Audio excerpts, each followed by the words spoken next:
Hello and welcome to by far the greatest team, a football podcast in which fans attempt the impossible to rank the best teams of all time. My name's Fredell. I'm joined as ever by Jamie Rooney in the Data Corner. I don't need to say too much on this because listeners to last week's pod will know that this is a continuation. Yes, we have already done the first half of this, the FA Cup final TV treasure trove, which is highly enjoyable, which was in last week's pod. And as promised, we have the second half of that, which is Coventry City. Amazing minutes from 1986-87. We have a lot of fun with that. So that's myself, Jamie Rooney, and of course for this one, if you were listening last time, we are joined by South Coast Jamie, otherwise known as Jamie Wilson. Roll Coventry City 86-87. So welcome back, and it is the moment you've been waiting for. It's the game time. We're ready to kick off, and it is Coventry City, the Tottenham Hotspur in the 1987 FA Cup final. One of the reasons we picked this is I think it is the most iconic of the 80s finals in many ways. Mostly, of course, because of the underdog story as part of it, and you know, West Ham winning in 80 is a massive underdog story, but this one had so much entertainment that went with it, which I really think goes to point to this story. The irony is, up until about 3 weeks ago, it looked like we might be timing this team with Coventry's next appearance in the FA Cup final, which would have been truly extraordinary, having planned this one for many weeks beforehand. But Coventry City in 86-87. So Coventry been sort of an okay side in relatively... I mean, they're basically mostly not troubled the league in the top tier.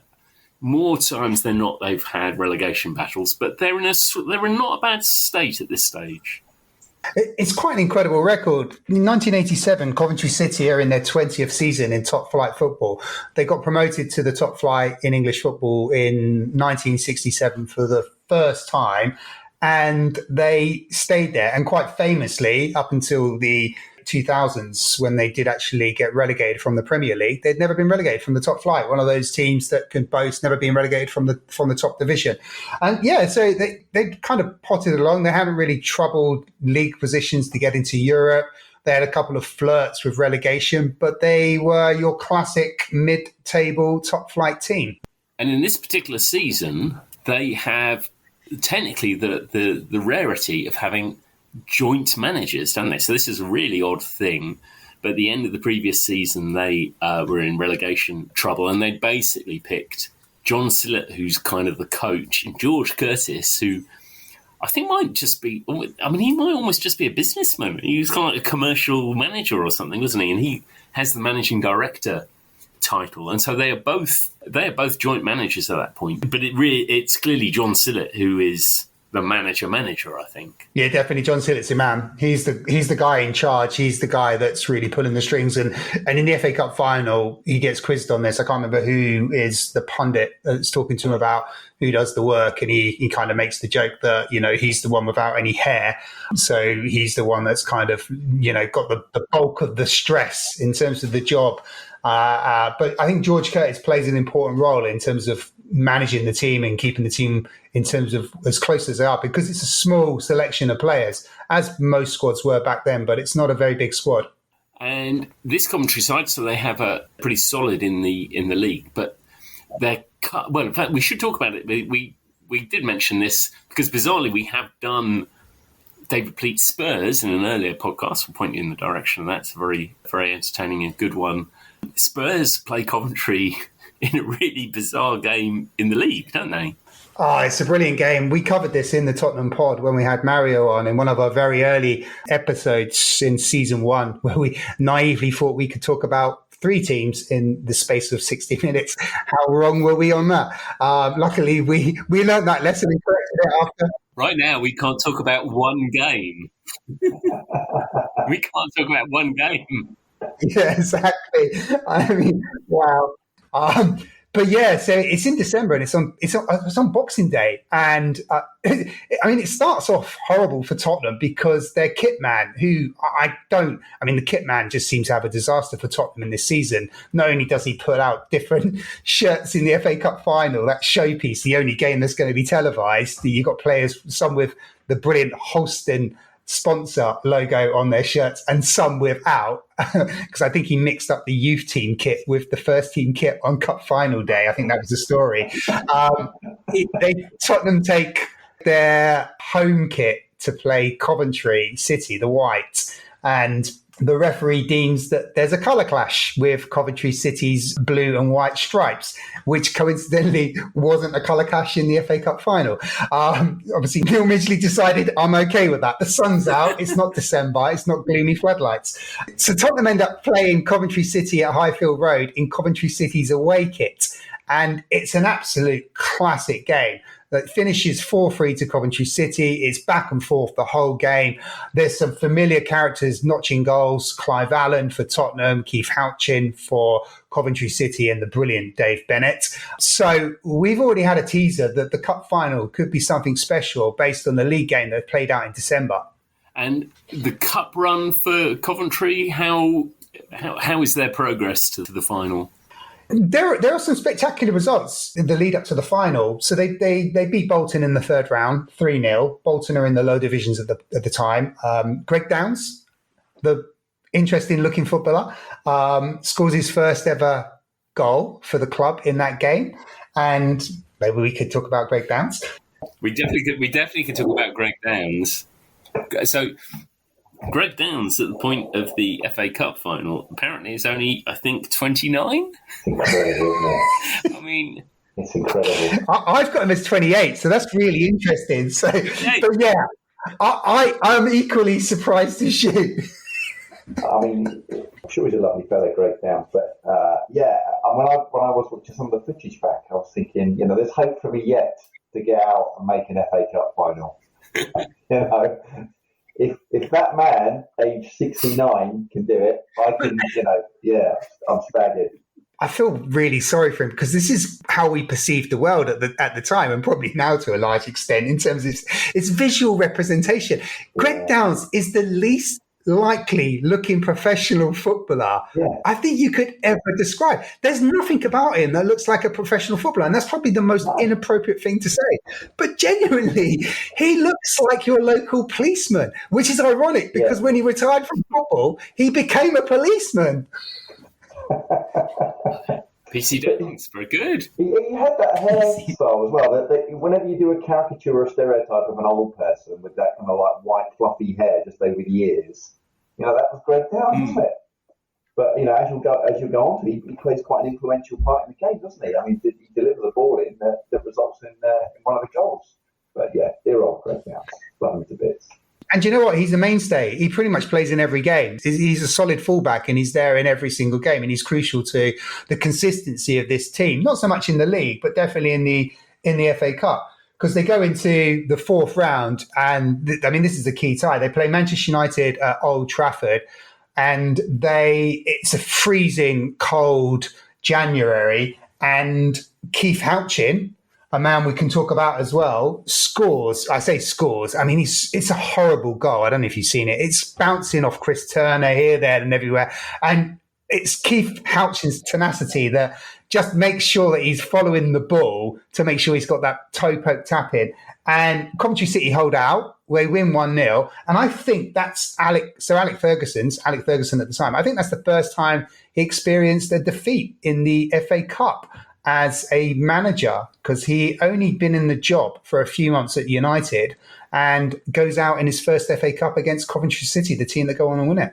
Of course, he experiences defeat in his first game as the manager for Man United, but that's I wonder who they lost to that time. The mighty Oxford United. So they get a result against United, which is brilliant. They'd have been one of the favourites as ever for that tournament. Well, I mean, as Jamie can testify, if you beat Manchester United in an FA Cup run, you're almost guaranteed to go on and win it. Your name's on the cup, as they say. So who do they go on to? Who do they play next round? So in the fifth round, they get an away game against Stoke City. Now, Stoke City are in the second tier at the time, but they're on a bit of a run, and they're a pretty tidy Stoke City as well. And again, it's a close game, and the great Mickey Ginn scores the only goal in a 1-0 victory that takes Coventry into the quarterfinals. Oh, Mickey Ginn. He was destined. I mean, he looks a little bit like he could be part of a 1970s, 1980s comedy duo.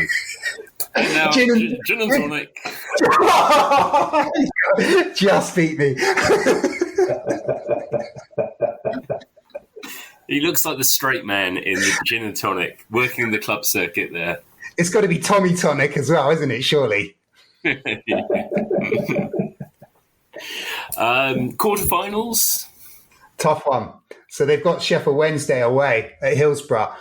Sheffield Wednesday, for those who may not be aware, in the 1980s, well, they have a rich history in football, full stop. In the 1980s, they were a pretty decent team, and they were regularly competing in the top 4 or 5 positions. You know, Sheffield Wednesday are a team, if the Champions League was in place in the 1980s, or if any European football was in place in the 1980s for England, then Sheffield Wednesday would have been going into the European competitions. And Sheffield Wednesday hadn't lost a home FA Cup game for, I think, around about 23 games when Coventry City go to Hillsborough.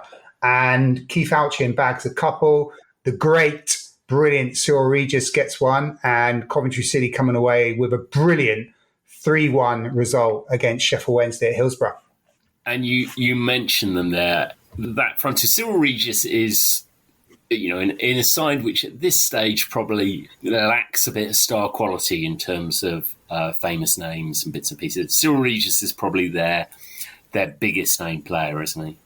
Oh, by a country mile. Probably the next one that's close to it is the brilliant Dave Bennett, who's had a pretty decent career at Manchester City, but has moved on to Cardiff City before he arrives at Coventry City, but a wonderful, fast right winger. But yeah, Cyril Regis is absolutely the superstar. Yeah, and Dave Bennett, of course, has FA Cup form, as they say, having played for Man City in the 81 game against Spurs of all teams. Yeah. So, you know, that narrative klaxon will be coming back to get to us. And then you get to the semi-finals, which it's a return visit to Hillsborough, isn't it, for Coventry? Yeah, ironically, they've played more games at Hillsborough in this FA Cup run than they've played at their own ground, Highfield Road, because they're drawn away. They're drawn away every game, I think, apart from the Bolton game at the very beginning. So yeah, they played 2 games at Hillsborough and 1 game at Highfield Road. Oh, it's I remember this game. Leeds United, who were in the second tier at the time. It was an absolute ding-dong game of football. 28,000, I think, have travelled to Hillsborough from Coventry, which just shows you the scale and size of the club and the possibility. That's, you know, Hillsborough at the time was around about 50,000, 52,000. And I think they could have taken more as well, as we know from the FA Cup final. But I don't know if you recall this game, but it's an absolute fantastic game of football. It is a thriller, and Keith Alchin scores a really tidy little finish for not what you expect. Little, you know, this one's not coming off his shin. This is a very little sweet attack past the keeper and tidy finish there. Cyril Regis could have had about 10 in this game. But Grizovic has a fantastic game as well in this one. He makes a crucial save, an absolute brilliant save close towards the end. And our brilliant Jimmy Greaves, who we talked about in the St. and Greavesy, had gone on in the St. and Greavesy show and had kind of stated that Steve Grizovic was the prime contender for Peter Shilton's England #1 spot. And as we'll come on to discuss in the final itself, he demonstrates perhaps that he isn't. It's a bit of a shocker in the first half. So yes, that Coventry nicked that game. I think is it a Dave Bennett winner again, or Dave Bennett? Yeah, Dave Bennett 3-2 in early time, so it goes into extra time.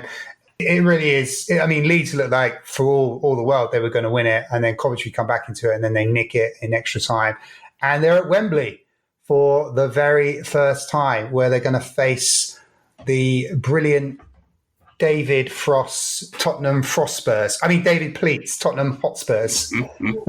If you do watch that Keith Houchen goal at all, it's not only a brilliant finish, it is worth watching for the two tackles on Mickey Ginn, who sets it up. He's absolutely slaughtered. Somehow, they don't need to give a penalty for it, but he's absolutely broken by two tackles from these players. I don't know if it has any contextual relevance, but it may be worth pointing out that the Leeds manager at the time was Billy Bremner. That seems to add up.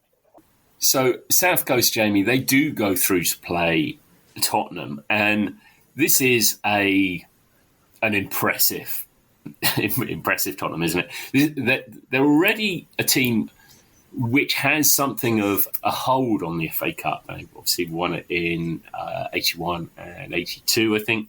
There was that little period where they would win it every year. There was a one at the end of the year rather than the start of the year. And there was a sort of a feeling that not only did Spurs have the reputation of being a brilliant cup side, but this Spurs side was a brilliant side, wasn't it? It was indeed, yeah. They had a slight confession time here. So it might be being a formative 14, 15-year-old lad, not really going to Fratton Park in earnest. I had a big soft spot for Spurs back in the time, and I think that was down to the likes of, you've got Hoddle and Waddle in that team, glittering players. Always loved that Holston shirt as well. Yeah. The little triangles over the shoulders and everything else. Shirt. But yeah, when you look down that team, some amazing players in that Spurs team. Clements was vying for Shilton, wasn't he? I think still at the time, or maybe Shilton had sort of taken over. But you've got ex-England keeper Ray Clements there as well. Chris Hughton, Steve Hodge, Richard Gough. Was he Scottish captain at the time? Yes. Gary Mabbott, Clive Allen, Paul Allen, Waddle, Hoddle, and that fella called Ardiles, who'd won the World Cup with Argentina. What a player. It's a very decent team, isn't it, that they've got out there. And of course, our friend Gary Stevens is one of the subs along with Nico Clausen. So, you've got, and Spurs finished, I think they finished third that year as well. So they were right up the top of the league, and to your point, Jamie, Coventry being sort of perennial mid-table, they finished 10th that season. So they were, Spurs were huge favourites for this game. Over Coventry. It is, this game comes following a series of disappointments, I suppose, because they, at one stage they were on for the treble. They lose to Arsenal in the Lidl's Cup, maybe it was by then, Cup semi-final. They had a hope of winning the league, even, or considered options for that, but that had fallen short. I think probably because they had quite a lot of games in them by that stage, hadn't they? But it is extraordinary that, a team that has Clive Allen, who at this point has scored 48 goals across the season, and within 2 minutes of the cup final has scored 49 goals in the season, that they don't win. It is really. And just to kind of build on what Jamie's outlined with the star quality of Tottenham, and to compare the two teams, so that these that have changed hands to build this Tottenham team that goes into the FA Cup final has a total of 5 million. That's you got players that have been bought for 725,000, 600,000, 700,000, massive sums of money back in the 1980s. Coventry City, whose collection of players come from Peterborough, Scunthorpe, Lincoln, Notts County, Shrewsbury. The total value of that Coventry City team is less than 1 million. So in terms of just value, 5 times more the Tottenham team is valued at in terms of transfer funds that is been used to build that Tottenham team. They're 5 times more expensive than the Coventry City team. And I think the other sort of narrative element to this game is that it's Glenn Hoddle's last game for Spurs. He's off in the somewhere. I presume that he heads to Italy or Monaco. Monaco, yeah. He doesn't have the greatest game, does he, Hoddle, for all of his class? And I just wonder whether it's in his head already. The move, it's already preordained in going to Monaco. Has he taken the foot off the gas a little bit there? I don't know. Or as you say, they've just played too many games. He could have been potentially blinded by those diamond lights. We will come on to it because we haven't talked about it, and having mentioned it right at the start, but I probably should flag it at some point. But I think with Hoddle, the thing I think is interesting about that is there's always this idea that England would have done so much better if they had invested in Hoddle, if they built their team around. But is this the reason that says? I mean, I personally agree they should have, by the way. But does this game illustrate that the reason maybe you don't? His chance to put his stamp on the most fitting of finales to an unbelievable career at Tottenham, and Lloyd McGrath does a man-to-man job on him and totally knocks him out of the game. Yeah. And, by the way, still has the energy in the 90-something minute to burst down the wing and put in the cross at the end. Yeah, it's still incredible, though, isn't it, when you sort of see Hoddle and Waddle in that team, sort of two unbelievably gifted players. And, you know, just looking back on it, you suddenly realise why, obviously Clive Allen was a very good player, but having Hoddle and Waddle supplying you with balls gives you a great opportunity to score quite a few goals, doesn't it? But the first goal that goes in is Waddle at his absolute best, isn't it? He does an absolute sort of 180 jig to get that, swing that cross in, and fair play to Clive Allen as well. He does a great run to the near post, doesn't he? And knocks it in. And it's a great goal. And to say, as you said, Graham, 2 minutes in, and you think Coventry might buckle at that point, but it's a brilliant goal. Only 7 minutes later, isn't it? Coventry go up the other end and stick it away, and it's our great mate Greg Downs who swings the ball in for Houchin. And I think Houchin doesn't get the credit he deserves, to be honest. As a number 9 target man, he's superb. It's a brilliant flick on by Houchin because he's running towards the cross and he flicks the head back over his sort of left shoulder, and Bennett, some great control, just skips around the keeper and rolls it in. It's a tremendous goal. You know, and I think they talk about this is the whole tactic or the aim of Tottenham is.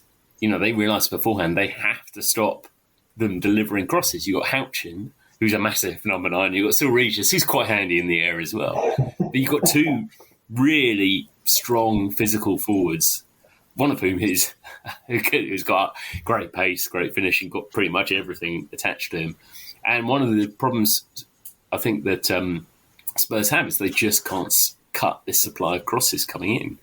And, Dave Bennett, for me, he's kind of the player of the final, but that's partly because of the way he plays. He is ultimate silky winger, puts deliveries in, beats a man. But of course, a lot of that is driven about getting balls into the centre for Houchin and Regis to flick in. Yeah, I mean, there's a goal, isn't there, that comes in after the Bennett goal. Regis, and again, I don't know if you've seen this, but I've watched it a number of times. A ball comes in and Regis heads it in from just outside the 6-yard box into the corner, and the goal is disallowed. And I've watched it a few times, and the only reason I can see it disallowed is because he raises his arm for balance and brushes some of Richard Goff's hair as he does so, and it's disallowed. And again, I'm amazed at how well Cyril Regis took that. If you're in a cup final, you scored a perfectly good goal. The ref disallows it, and you see sort of Regis sort of look to the heavens. And just get on with it. But yeah, incredible that was disallowed. Yeah, you're right. No one seems particularly concerned about it. Regis just, you just see this kind of looks of slight disappointment. No obvious complaints on the field. The commentators don't seem surprised by it. But like you, I watched it a few times, and I'm looking for a flag. But there are 2 or 3 people behind them. I can only think it's for Houchin pushing the guy in front a fraction, but I mean, there's next to nothing in that. Yeah, it's kind of like Houchin's got like an elbow up, but you're going to need that for the elevation when you're jumping that Houchin did to win the ball. But contrary to the bemusement that Neil Midgley has decided this is not a goal, I like to think there was a young Rory Delap watching this cup final as a youngster, and watching David Phillips launch this throw-in into the box for Houchin, Coventry City, inspired a young fledgling Rory Delap into becoming a well-known Premier League footballer with a very unique skill. Definitely so. Definitely so. Now, all the while, Coventry, who very nearly took the lead at that point. At the same time, Steve Grizovic has a slightly difficult few minutes, doesn't he, Jamie? He does indeed, Graham. Oggy has been brilliant for them, but I think it gets to his head a little bit, doesn't it? Because the ball comes back and he starts to almost dribble it out from the back, doesn't he? He goes past Clive Allen, and he goes to knock a lovely ball over the top, aiming for Greg Downs, I think. Unfortunately, it falls woefully short and right to the feet of Glenn Hoddle, the worst person you'd ever want it to fall to. And actually, Hoddle should have done a lot better with this, because again, I've looked at this a few times, and he could have actually just played it inside to Clive Allen. He would have had a one-on-one with no keeper, a run at it, but he doesn't. He aims for a spectacular goal, which I think is Trevor Peake cuts out. So you think that the problem's averted. Grizovic runs back, and this was the days when you could just pass it back to your keeper. So Trevor Peake goes to pass it back to Big Oggy, and they make a right Horlicks of it. To which point Grizovic misses it. Clive Allen sniffs on the end of it, and then hits a ferocious shot into the side netting. But it's a great Keystone Cops comedy moment of how bad keepers were with their feet moment there. But Allen doesn't score, and Coventry survive. That's Hoddle again, struggling with those cold, electric blue diamond lights. He's thinking of record sales and Monaco flights. I've got the lyrics in front of me, so I'm just working my way through them. We should reference that Coventry were not only the underdogs in football terms, but they were also the underdogs in musical terms. Obviously, Spurs had a fantastic record of cup final singles. They team up once again with Chas and Dave. They already have established artists, Waddle and Hoddle. They've got Chas and Dave. What can go wrong? It's not one of their biggest hits, but Coventry City attempt to match this with Go For It City, which is a pretty memorably awful song that I think struggles to make it it gets to number 60-something in charts. Spurs hit that year gets into the top 20. The only footage I found of, I remembered this song, so I was curious to listen to it again, and the only footage I could find of it is Coventry City on Blue Peter, doing a performance there with the brilliant Mark Curry and equally brilliant Janet Ellis. Like I kind of Brian Kilcline, who we referenced there, who does have the look of a potential rock star who would probably enjoy it. A Scottish rock star. It's Scottish Brian, yeah. I mentioned them, the agent and the PR saying we got you on a TV show, upcoming show. So is it the Tube? No, it's Blue Peter. But sorry days. Just on that, though, I think it's worth, if you don't mind, Chas and Dave. Now, culturally, I just never got them, I have to be honest. But I realise I'm probably offending a lot of people. And I know they weren't a singles market musical band. They released albums, and that was very much what you did in the 1970s and 80s. I guess you kind of released the albums, and that's where your value was. But if it wasn't for Tottenham Hotspur, for snooker, and clearly some relationship problems, Chas and Dave wouldn't have a hit single. They're hit singles. They've got 5 or 6 hit singles that have hit the top 20. Now, 3 of them are Tottenham Hotspur's FA Cup final songs.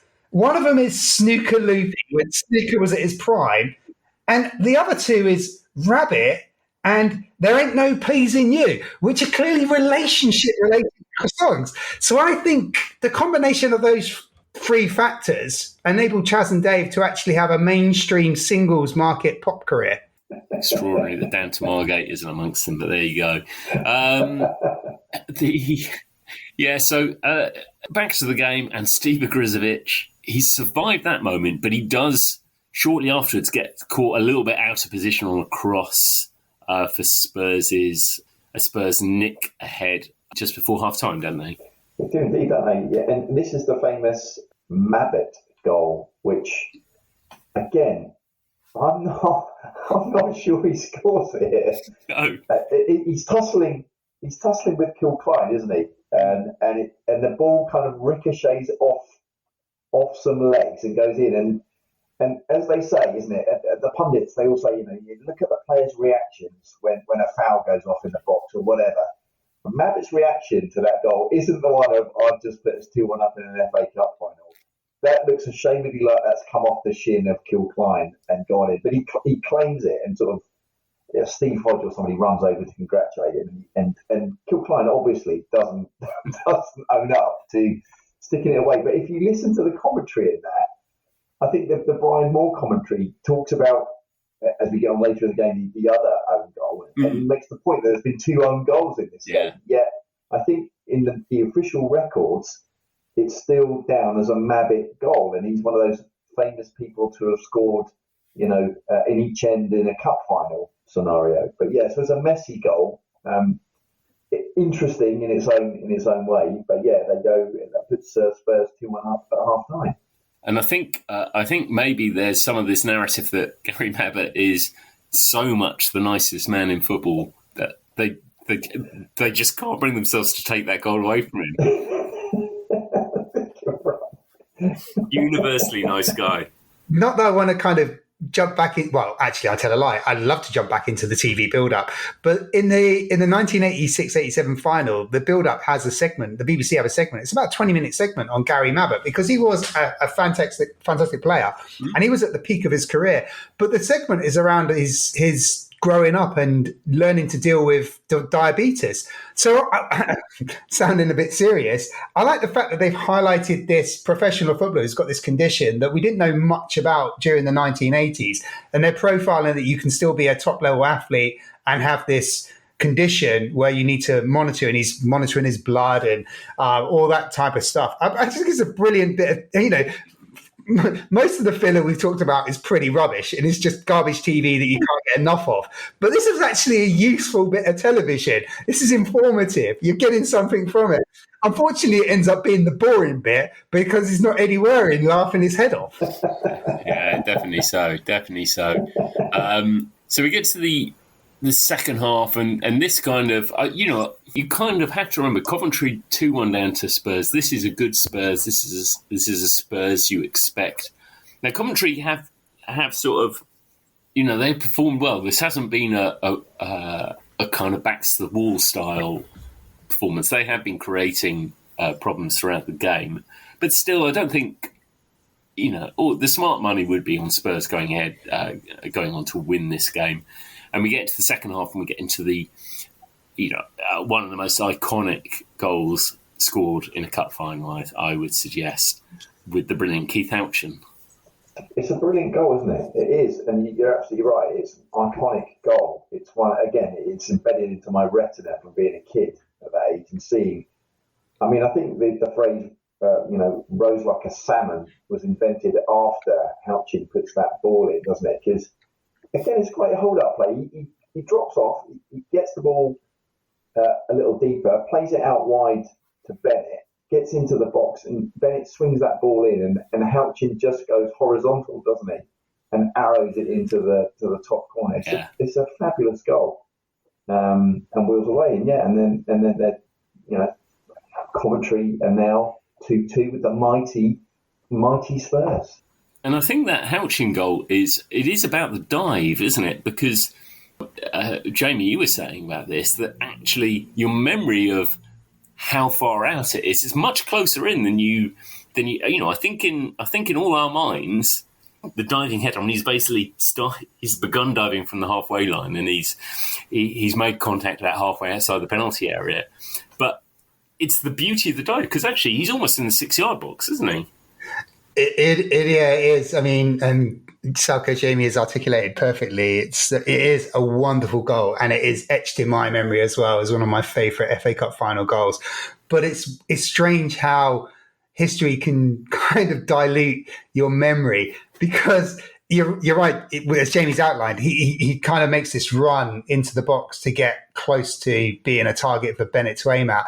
But in my head, I thought the diving header was on the edge of the box or on the halfway line. It was that spectacular. It was, but then I watched it back and I'm like, well, he's in the 6-yard box, and that doesn't detract from the fact it's a spectacular goal because it is the quintessential diving header. But in my head, I'm like, yeah, he's 50 yards out with that diving header. It's one of the best goals ever. And of course, as we've alluded to earlier, Keith Houchin has, who Coventry get from York City, another big money signing, and Houchin's been scoring. Scunthorpe. So Scunthorpe, is he Scunthorpe? Okay. He's been scoring all the way through the FA Cup. He obviously scores in the Cup semi, gets a couple in the quarter-final. He scores up at United, I think, as you mentioned. So he was in a rich vein of scoring that season. What are the stats there, Jamie? Keith Houchin scored 7 goals that season in total for Coventry City, and 5 of them were in the FA Cup run to the final. It's amazing, isn't it? It's amazing. Because you look at Houchin and you think, you see the goals he scores in the FA Cup, and you think this guy should be playing for England. Why isn't he? And then when you step back and look at the bigger picture, you see why. And I think it just comes to when you step back from the bigger picture, isn't it? Coventry, every player in that Coventry team absolutely raised themselves in that final to play at their absolute, top level and get that win. Because it is incredible. There was a feel, I think, around that time, especially after that game, that Dave Bennett should be playing for England. Based on this, and I was a little surprised when I was looking about this. I was thinking, well, he must have turned up in a friendly or something. He must have been. I definitely remember, but also, if you look at his career, he's had these cup final highlights and he's had these clearly high points, but then there's whole periods where it hasn't particularly happened for him, and I wonder if he's one of those players who just can rise to the occasion, because in that cup final he was just unbelievable.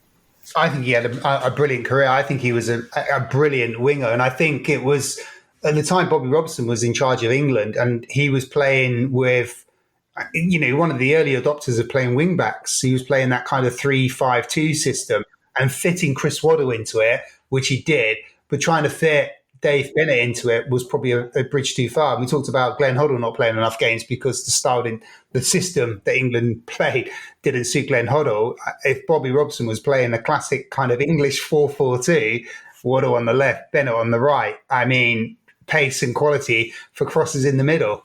Yeah, definitely so. So we get to extra time, which is becoming a bit of a regularity in these FA Cup finals, has to be said. Again, you would expect that Spurs, maybe you could argue that Spurs by this point, their exertions across the season are maybe starting to weigh a bit heavy on them. Hoddle's not able to exert himself there on the game. And like I say, Lloyd McGrath, who's essentially been a midfield spoiler in that game, burst through, and, his part in history and Gary Mabbutt's are written, aren't they? Yeah, no. So Lloyd breaks forward, scoops the ball into the box, and it takes an awful, horrific, from Mabbutt's perspective, ricochet off and gives Clements absolutely no chance. But incredible, really, to see that sort of loop in off there. And as you say, Jamie, earlier, Mabbutt, one of the nicest guys in football, is the villain of the piece in that ball ricochet in. And amazingly they go 3-2 up with, what was that? That was the 96th minute, wasn't it? I think that goes in. So they've got a bit more to do and hold on, but I don't really think Spurs caused too many real problems after that point. As you said, Graham, I think the games have just caught up with them a little bit. I think it was one of those classic FA Cup finals where it was actually quite a warm day, which gave the commentators the opportunity to say that the big Wembley pitch was energy sapping, and I think that's what it Although I think on Gary Mabbott, there, he is a lovely guy, and I really liked him as a football player and as a person. He seemed amazing. But there's an argument that his goal for Tottenham is for Coventry, is probably better than his goal for Tottenham. Yeah, definitely so. But to your point, Jamie, there aren't too many further alarms in there, and that's Coventry. Brian Kilcline is off the pitch by then. They've had to bring Graham Rodger on as a kind of emergency defender. Brian Kilcline is arguably fortunate to be subbed off rather than sent off as a pretty robust tackle on Gary Mabbott again. But he does stay on the pitch or avoid being sent off, and so Brian Kilcline is able to take the incredible journey up the famous steps at Wembley and lift the FA Cup for Coventry, and it is an incredible moment. I love the bit where if you watch Kilcline go up and get the cup, because he's had to come off injured, I think it's the 89th minute or something, you see him, as I feel now actually, whenever I try and do a run and come back in, he limps his way up the steps, and you can almost see him grimacing with pain with each step as he limps his way up there. But fair play to him, he gets to the top, and you absolutely would, however painful it was. But it's well worth watching it just to see the grimace on his face and the limp up the 29 steps or whatever it is, or 39. Yeah, brilliant. But yeah, great moment, fantastic moment. You know what? It is a fantastic moment because the way he lifts and shakes the FA Cup, it's an absolute, it's a moment that just passes so quickly, but you can see he's living his best life at that moment. The way, I can see it in my head now, the way he kind of lifts it and his teeth are out and he's shaking the cup back and forward. It's almost like, I always dreamt of this moment, but I never thought it would happen. And it's happening to me right now. It's incredible. No, I was just going to say at the end of the game, I think, it just seemed to have been a really nice it was played in such a really nice sportsmanship way. The final whistle, Mabbott, who's got that horrific moment of putting the ball in the back of the net in his own goal to give Coventry the win. His first thing is to go and congratulate the Coventry players, which is amazing. And there was some really nice some comments from both Pleat and Sillett after the game. Pleat says they deserve to finish in front.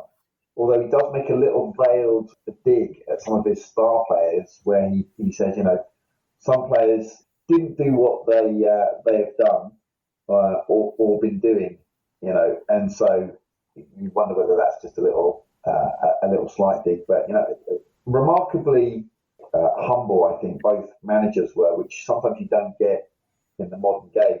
Even Sillett, he said, credit all round here. We saw two sides trying to play attacking football. So there seemed to be a lot of respect between the two teams and the two managers, which was really good to see. I desperately wanted Coventry to win that game. I was a big fan of. I just always like the underdog in those games.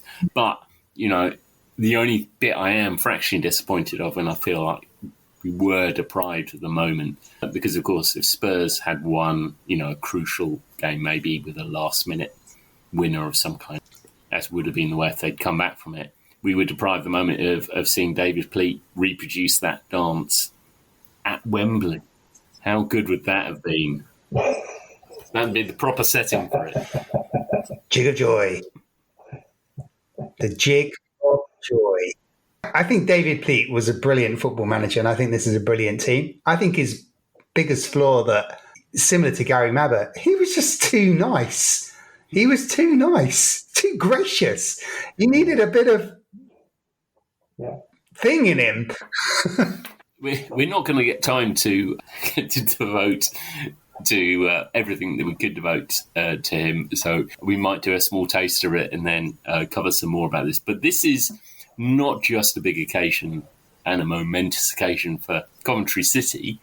It is pretty momentous for Coventry City's most famous footballer stroke football icon in Jimmy Hill, isn't it, Jamie?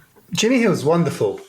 I think he was much maligned and misunderstood later in his career as a prominent TV pundit into his 60s and 70s. He probably was a man of his time. But if you look back at the history of James Hill, he is a absolute phenomenal individual. The innovations and his approach to all things are possible and his problem-solving abilities are breathtaking. I mean, this guy is responsible not just for the maximum wage being abolished in English football, which he's famous for.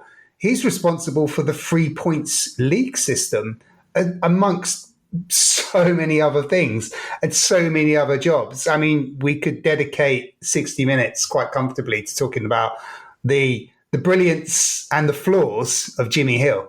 Absolutely. A man who, I mean, amazingly, I haven't seen it happen since a game at Portsmouth, I think, earlier this season, wasn't it, where a fan has to take the pitch as a linesman. I think, did that happen for Portsmouth this year?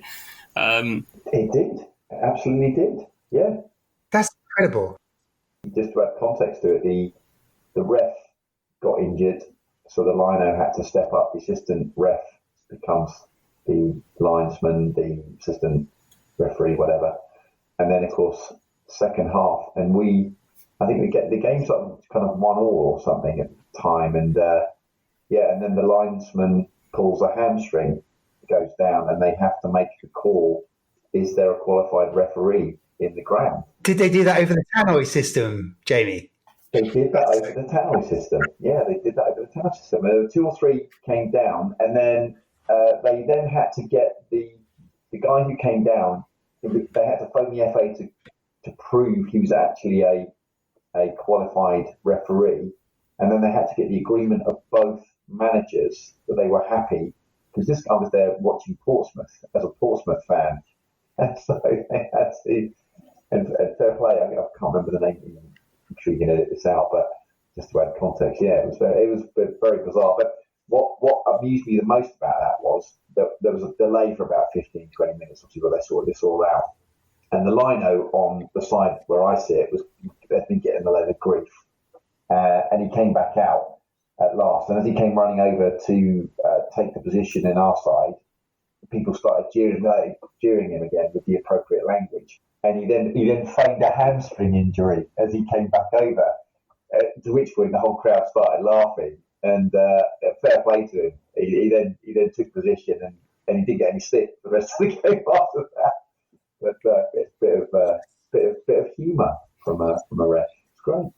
Absolutely fantastic. And of course, pretty much the only other person I remember doing that was Jimmy Hill, who famously, before the assistant referees existed, even the reserve referee or fourth official, when one of the linesmen got injured, Jimmy Hill took over as linesman. So, I mean, here we are talking about someone, and I can't think of anyone else in football who has been footballer, manager, chairman, revolutionary TV pundit, TV presenter, and linesman. It's quite an impressive thing. And we will go back to Jimmy Hill's career on a. We're going to definitely find a reason to cover it again. But Jamie, I just loved the story you were telling me about Jimmy Hill going out on the pitch pre-cup final. It was a league game, I think, actually. But before that, I just add to your list, the Jimmy Hill list, because I got a bit of a loving for him. Franchise owner in the North American Soccer League as well.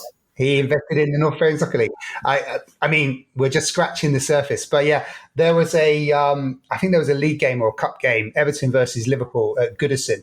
And the team on the day was Jimmy Hill, Brian Barwick and Des Lynam and Terry Venables. And I'm paraphrasing because Terry Venables, I encourage everyone to go find the story on YouTube, because Terry Venables, the fantastic, wonderful Terry Venables, tells the story so well. So Jimmy Hill is encouraging, let's go and walk around the track, around the pitch, where just before the game. And they don't want to do this. They're like, we're going to get loads of stick, Jim, but let's not do this. We just get stick all the time. And Jimmy Hill's like, no, let's go and do it. So they go out and the stick comes, but it's all aimed at Jimmy Hill. And the whole crowd, I mean, Liverpool and Everton fans at Goodison are singing, Jimmy Hill, you wanker, you wanker, Jimmy Hill, you wanker, you wanker. And like Terry Venables is holding his head, just thinking, oh, this is awful. And then Jimmy Hill turns around to Terry Venables and say, this is what fame is. They love me here. It's just absolutely brilliant. Too good. So this is a glorious high point for Coventry City. There is a bit of legacy. I mean, having won the FA Cup, they go on, they play in the Charity Shield, obviously, the following year, which in a nice touch, John Sillett, having led the team out at the FA Cup, George Curtis leads them out, the other joint manager leads them out at for the Charity Shield. But by this point, John Sillett is solely manager. There's a great quote, famous quote from him, because obviously they've got a bit of money and a sort of a chance to sort of kick on after winning the FA Cup. And Sillett, there's this famous quote where he says, "We're no longer shopping in Woolworths, we're shopping in Harrods." And they spend some money on David Speedy, who they bring in, and actually over that, it doesn't end fantastically well, but they do finish in the 1988-89 season. They finish 7th, which is their highest position for some time. Obviously, that then presents the glory when you talk about legacy as to what happens. They finished 7th in 1988-89. They don't finish higher than 7th in any league until 2017-18. So 29 years, I think I make that, of finishing below 6th. In fact, they only finish 8th in 2005, 2006 in the Championship, and 8th in 2015, 2016. But other than that, they have no top 10 finishes for 30 years or so, which is quite a grueling period. The other glorious thing, and this is my favourite thing of all, Coventry City, of course, they're another of those sides who have an opportunity, a one-off opportunity to play in Europe, cruelly robbed from them. This is, of course, during the Heysel period. Many great teams were deprived of that opportunity, as we know. And Coventry City are among them, and so they don't get to take their place in Europe. But they do take their place because they think, oh, we should have something instead of that. So they take their place in an attempt to revive the Anglo-Scottish Cup. So they play St Mirren, who I guess either win the Scottish Cup or are the finalists. Maybe it was. They play the first leg at Highfield Road. It's a 1-1 draw. They play that 3 days before Christmas. The second leg never happens, and it doesn't happen because there's just not any interest in it. So amazingly, they schedule this game. The second leg's planned for the 22nd of March, and so few people are interested in the first leg, and so few people are interested in the return leg. They just bin it off and don't play it. Wow. It's just too good. Incredible. I think that's possibly the favourite thing I found out on this podcast. Full stop. Right. We've got no way of editing this podcast down. It's going to be the longest on record. But it's been a lot of fun. We should get round to ranking this team. As a reminder, we have 5 categories of greatness, from all-time greats up at the top through to true greats, followed by our middle category, touch greatness, and then edge greatness, and blinkered greats at the bottom of the heap. Jamie, Rooney, let me begin with you, as I like to do. Yeah, so you've already touched on there isn't much of a legacy attached to this team. This is a once in a moment for the history of this football club. They fall out of the Premier League in the early 2000s and they've never returned. They've only ever been to the quarterfinal twice previously, up until this season when you referenced this at the top. They were, I think, cruelly robbed of a place of getting to another FA Cup final when they lost out on penalties to Manchester United when they arguably should have gone through if it wasn't for those pesky VAR people. So I can't, as much as I want to, because this has just been so much fun talking about the FA Cup TV build-up, but we're not ranking that. We're ranking Coventry City 86, 87, and I think they're no greater than blinkered greats. It really is a blink and you've missed it in the history of Coventry City Football Club. I love it. Super cool. South Coast, Jamie? Yeah, well, I'm going to echo pretty much everything that Jamie's said. They all raised their game for that cup run. I mean, the glaring statistic that Jamie mentioned about Houchin's goal return all season, 5 in the FA Cup, 7 in total or whatever it was, and his iconic goal in the FA Cup final. They just all raised it there, and Bennett as well, and all the rest of the guys. So yeah, I'm going to be slightly kinder and nudge it one up. So there's an edge of greatness, the one slightly above blinkered greats. I'm going to give them that just because I love the game. It's so difficult. So, I almost came round to you, Jamie Rooney, with blinkered greats. I sort of quite like it. There's no question. For the cup final alone, for the game, it is all-time greats. It is the greatest cup final as far as it is all-time greats. Oh, man. I'm prepared to concede that should you really rank a team based on one glorious appearance, it feels like they should be at the very least touch of greatness, because they did touch greatness. They actually achieved it there. But I concede that one Dave Bennett inspired, Gary Mabbott, OG helped cup final win probably doesn't get you much further. Blinker Greats just seems too cruel to me. I'm going to join Southcase Jamie. And so I think we're 2-1 agreed. Coventry City, 1987, edge of greatness. Well, that's been a lot of fun. Yeah, that was a wonderful walk down FA Cup TV build-up memory lane. I absolutely love the stuff that we touched on. Yeah. Thank you, Jamie, for bringing lovely flavour to a wonderful, wonderful time. Always a pleasure. And thanks, Graham, for sending me the FA Cup song by Coventry, which I don't think I'd ever heard. And I had it in my head for about an hour and a half, and I can't go near it again now. Can't go near it. Because it's in there. Do you know what? There's a genius piece in it, though, because obviously it inspired Billy Joel as well. We didn't start the fight, because what they're doing in the song, they're listing off all the players rather than listing off all the things in Billy Joel's life.